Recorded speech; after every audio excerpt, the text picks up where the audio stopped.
After more than a decade behind bars at the U.S. prison in Guantanamo Bay, Cuba, they're free at last.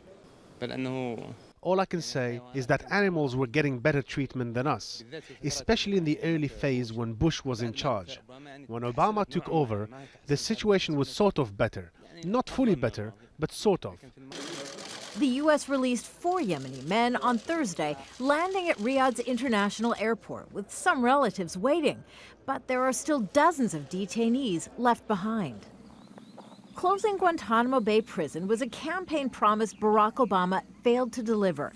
He blamed partner countries for reluctance to receive the vetted detainees and conservative U.S. politicians for halting his efforts. It is true that I have not been able to close the darn thing because of the congressional restrictions that have been placed on us. The White House says since taking office, Obama has released 183 detainees. But his press secretary says more releases are imminent. There are likely to be some.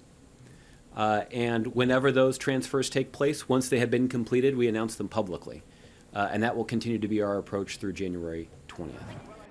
That's when President-elect Donald Trump takes office. Human rights advocates fear for the remaining detainees still held at Guantanamo without charge. On Tuesday, Trump tweeted advocating for a freeze on any further releases. These are extremely dangerous people, he wrote, and should not be allowed back onto the battlefield. President-elect Trump has spoken about ill treatment and torture as if it were a policy option that's on the table.